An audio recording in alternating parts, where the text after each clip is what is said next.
ఓం శ్రీమాత్రే నమః. నిత్య అర్చనకు స్వాగతం.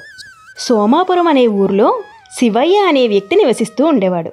ఆయన కొడుకు రాము మహాసోమరి. పెద్దవాడైనా సరే ఏ పని చేయకుండా తిరుగుతూ ఉండేవాడు.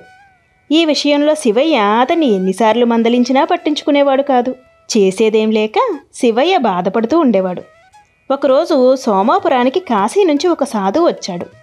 ఆయన దగ్గరికి వెళ్ళి ఊళ్ళోని వాళ్ళంతా ఆశీస్సులు తీసుకొని తమ సమస్యలను చెప్పుకున్నారు. వాళ్ళలో శివయ్య ఏమీ మాట్లాడకపోయినా దిగులుగా ఉండడం గమనించిన సాధువు దగ్గరికి పిలిచి విషయం కనుక్కున్నాడు. సాయంత్రం గ్రామస్తులతో మాట్లాడుతున్నప్పుడు, ఈ ఊళ్ళో ఒక బద్ధకస్తుడున్నాడు. అతని వల్లే ఊరికి చెడు జరుగుతోంది. వచ్చే గురువారం నాడు అతని ఇంట్లో వాళ్ళు మాయమైపోతారు అని చెప్పాడు. గురువారం వచ్చేసరికి రాము తల్లిదండ్రులు కనిపించడం లేదన్న వార్త ఊరంతా గుప్పుమంది. అంతే, అతని వల్లే ఊరికి చెడు జరుగుతోందంటూ అందరూ రామును దూరం పెట్టారు. ఇంట్లో వాళ్ళు లేకపోవడంతో అన్నం కోసం కూడా అతను బాగా ఇబ్బంది పడవలసి వచ్చింది.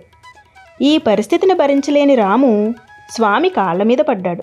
తనే నేరం చెయ్యకపోయినా అందరూ తననే అసహించుకుంటున్నారని భోరుమన్నాడు. అప్పుడు ఆ సాధువు, నువ్వు నీ తల్లిదండ్రులు చూసుకోవలసిన వయసులో ఏ పని చేయకుండా ఊరికే తిని తిరుగుతూ కాలం గడుపుతున్నావు.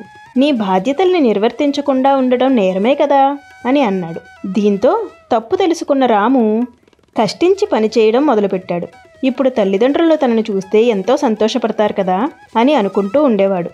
కొన్నాళ్లకు సాధువు మళ్ళీ ఆ ఊరికి వచ్చాడు. అందరితో మాట్లాడుతూ బద్ధకస్తుడు మారిపోవడం వల్ల అతని ఇంట్లో వాళ్ళు తిరిగి వస్తారు అని చెప్పాడు. మర్నాడే రాము తల్లిదండ్రులు ఊళ్ళో అడుగుపెట్టారు. అంతా స్వామి మహిమ అని ఊళ్ళో వాళ్ళకు చెప్పిన రాము తల్లిదండ్రులు తమ కొడుకును మార్చినందుకు స్వామికి మరీ కృతజ్ఞతలు తెలుపుకున్నారు. శ్రీమాత్రే నమః.